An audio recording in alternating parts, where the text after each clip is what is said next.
Merci à vous, merci à chacune et chacun d'être présents et d'être aussi nombreux ce matin.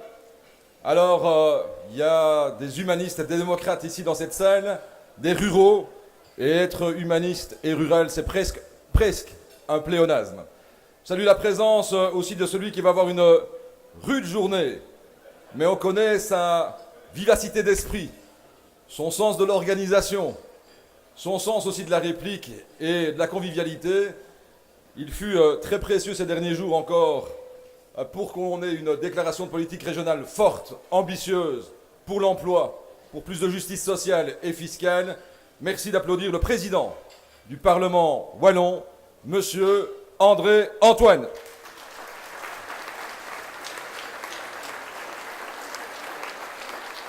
Mais nous sommes ici à Libramont. Libramont, cœur de la ruralité, toute l'année, mais encore un peu plus pendant ces 5-6 prochains jours. Je voudrais vraiment, et du fond du cœur, très chaleureusement, remercier un chef de groupe solide, toujours avenant, toujours en train de trouver des solutions pour le meilleur, pour la ruralité bien sûr, mais pour l'ensemble de notre région. Il le fait nuit et jour, 7 jours sur 7, avec la force de l'engagement, avec la force de ses convictions. Et quand on est président de parti, on peut compter sur lui, et croyez ô combien c'est important et précieux. Merci d'applaudir, de faire un triomphe au local de l'étape, mais qui a une vision régionale et nationale, Dimitri Fourny.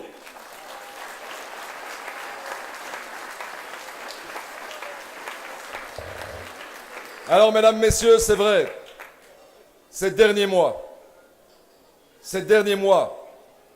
les scandales à répétition, que ce soit en Wallonie, au travers de Publifin, et Dieu sait si Dimitri a fait un travail fantastique dans la commission d'enquête parlementaire.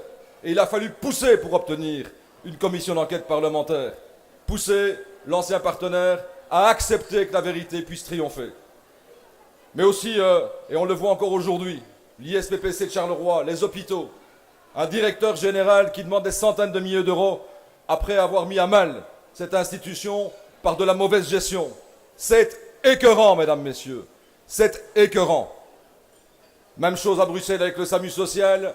Utilisez les moyens pour celles et ceux qui en ont le plus besoin, les personnes sans abri, et utilisez ces moyens pour des rémunérations excessives, pour des banquets royaux, pour toute une série de festivités qui n'ont rien à voir avec le cœur et l'objet social du SAMU social.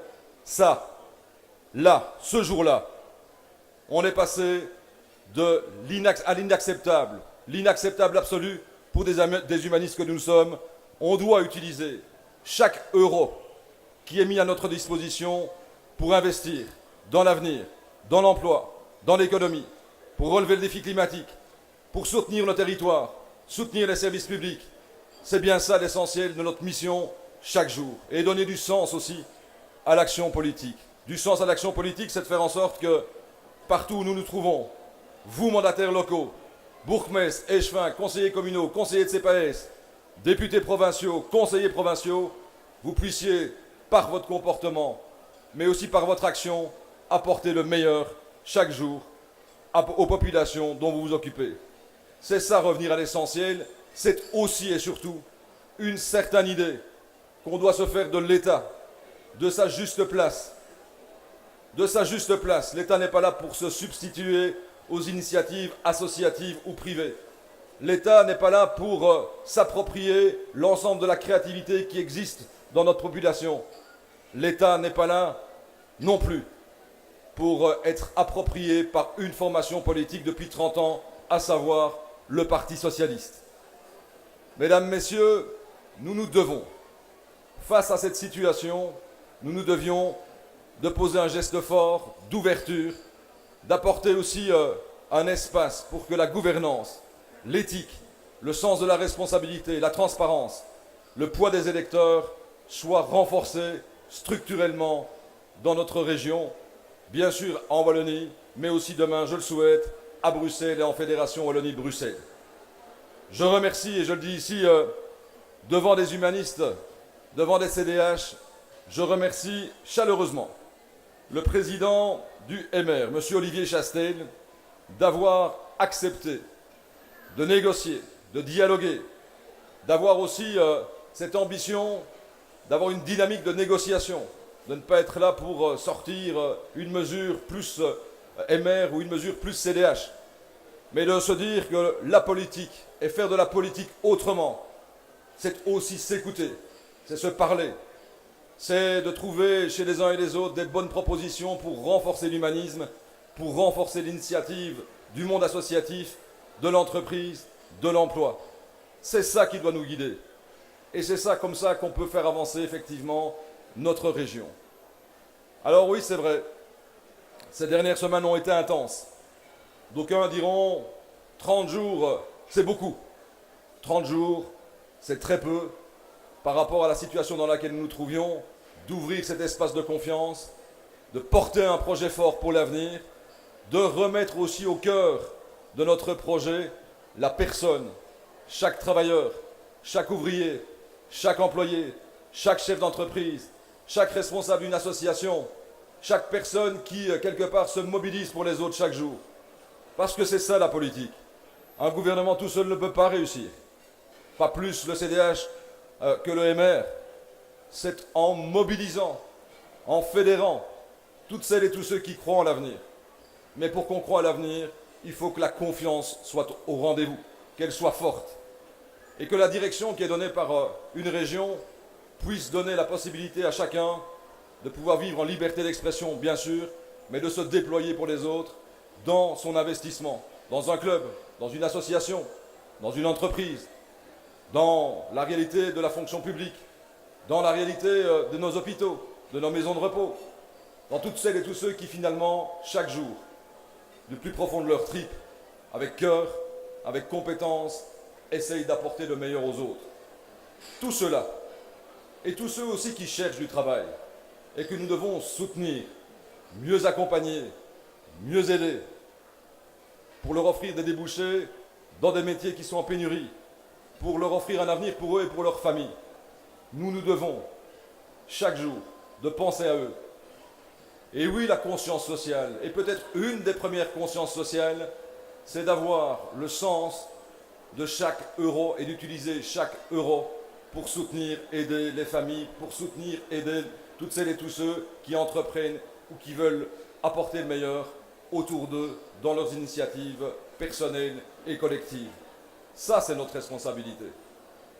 Et nous allons, c'est vrai, de façon drastique, diminuer toute une série de structures, pas les services qui les accompagnent, pas l'emploi en tant que tel, mais les structures et des rémunérations qui étaient excessives, des structures qui faisaient double emploi, des structures qui finalement avaient été créées pour donner encore plus de pouvoir à une formation politique qui était là depuis 30 ans au pouvoir dans notre région.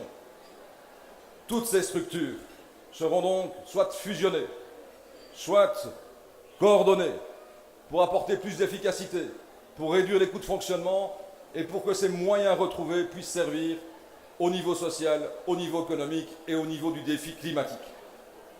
Voilà une première décision, des premières décisions qui seront prises. Une diminution drastique aussi des rémunérations dans toute une série de conseils d'administration. 200 administrateurs en moins. C'est décidé. C'est décidé. Et nous continuerons. Une vingtaine de structures qui vont disparaître. Et je le dis aussi, et ici en province de Luxembourg, ça a une résonance encore un peu plus particulière. Par rapport à ceux qui font peur aujourd'hui, en disant « Ah, ils veulent supprimer les provinces ». Nous faisons ici en province de Luxembourg, avec Bernard Moinet, avec Thérèse Mailly, avec les conseillers provinciaux, un travail formidable. Formidable. Et je les en remercie chaleureusement pour tout le travail qu'ils réalisent chaque jour au service de notre province. Mais il ne faut pas confondre l'esprit provincial, les services qui doivent évidemment être maintenus au niveau hospitalier, des soins de santé, de l'enseignement dans d'autres provinces, au niveau de l'agriculture, du tourisme, avec la réalité d'une institution qui doit évoluer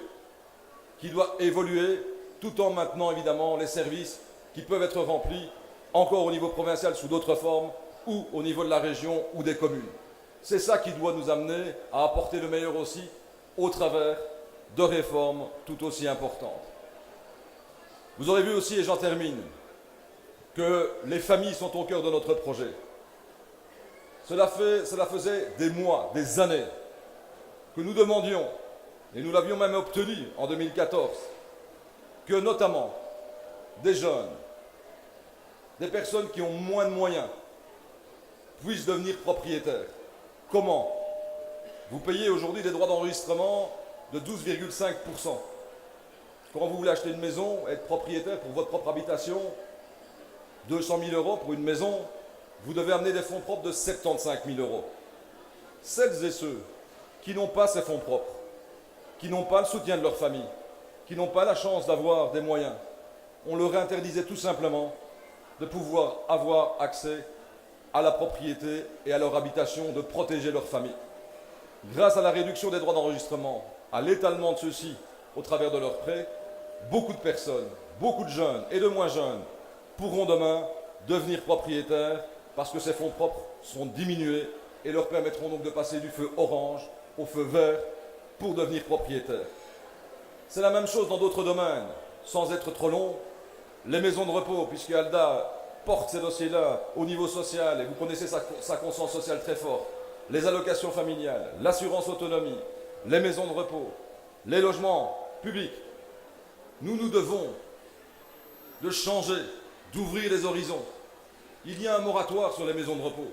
Ce moratoire empêche le secteur associatif ou le secteur privé de créer suffisamment de places pour les personnes âgées. Pourquoi? Parce que le Parti socialiste ne voyait que les maisons de repos publiques. Nous défendons les maisons de repos publiques, mais pas au point d'empêcher d'autres initiatives, pas au point d'empêcher d'autres créations de maisons de repos, pas au point d'empêcher finalement que les services soient rendus à la population. Le Parti socialiste marchait sur la tête en refusant d'ouvrir cet horizon pour le monde associatif et pour le monde privé. Parce que notre conscience des services publics, c'est de pouvoir se dire que d'autres peuvent aussi apporter leur pierre à l'édifice. Ces autres, c'est le monde associatif et c'est le monde privé. Cette ouverture permettra aussi de faire baisser la température au niveau des prix en maison de repos par une offre plus importante dans les prochaines années. Voilà des mesures très concrètes que nous allons prendre, qui sont possibles aujourd'hui, qui n'étaient pas possibles hier, par des blocages idéologiques ou des blocages tentaculaires de maintenir quelque part sur chaque personne une pression de l'État. L'État, mesdames, messieurs, doit pouvoir se concentrer sur l'essentiel. L'essentiel, c'est de fixer des objectifs. L'essentiel, c'est de pouvoir réguler, de pouvoir contrôler sans jamais étouffer, sans jamais se substituer aux autres. Et en Wallonie en particulier, l'État a parfois investi dans des entreprises dans lesquelles elle ne devrait pas se trouver, et par contre a investi dans des structures à Liège et ailleurs, qui sont devenues tentaculaires, où finalement l'argent public, on ne pouvait même plus le contrôler. Publifin est un bel exemple en la matière, et où nous n'avions plus finalement, on n'était plus au cœur quelque part de la responsabilité politique et publique. Et oui, le coût de l'énergie et de l'électricité, on peut le maîtriser, le réduire, si ces structures sont aussi amoindries. Si on a une vision globale sur l'ensemble de notre territoire wallon, tel est le sens de notre engagement au niveau de la Wallonie. Et vous verrez, petit clin d'œil au luxembourgeois Josie Arens en particulier, que des mesures aussi qui sont évidentes. Soutenir les familles qui doivent louer un cote parce que on habite loin d'une université, loin de l'enseignement supérieur, que ces familles puissent être soutenues demain sur le plan fiscal ou via une prime, ce sera possible dès l'année prochaine au niveau de notre Wallonie. Voilà des mesures, et quelques-unes, je ne vais pas toutes les citer, mais croyez bien, l'intensité fut grande ces dernières semaines. Nous avions l'obligation morale, mais aussi politique, d'ouvrir un nouvel horizon, d'ouvrir une nouvelle perspective, de donner à chacune et chacun finalement cette respiration dans nos régions, cette volonté absolue, et les ministres la porteront, mais les parlementaires aussi, notre chef de groupe, partout, d'être au rendez-vous du comportement, au rendez-vous des objectifs fixés, au rendez-vous de l'emploi, au rendez-vous du développement de nos territoires, au rendez-vous du meilleur pour l'ensemble des Wallons et, je l'espère, demain, des francophones en Wallonie et en Fédération Wallonie-Bruxelles. Mesdames, Messieurs, un nouvel horizon s'ouvre à nous. Partout où vous vous trouvez, je compte sur vous comme mandataire et singulièrement, bien sûr, durant ces prochains jours et ces prochaines semaines, pour apporter le meilleur, pour faire en sorte qu'au niveau des élections communales et provinciales, notre formation politique puisse continuer à donner le ton, à guider l'ensemble de l'action politique vers un projet partagé de plus de prospérité, de plus de justice fiscale, de plus de justice sociale également, tout simplement de plus d'humanisme. Notre humanisme, vous le portez. Notre humanisme, on va le faire grandir tous ensemble. On va l'irriguer. On va faire en sorte que chacune et chacun de nos concitoyens puisse retrouver la confiance nécessaire et retrouver, au-delà de l'espoir, une situation de qualité de vie renforcée. Merci à vous. Bonne fin de librement.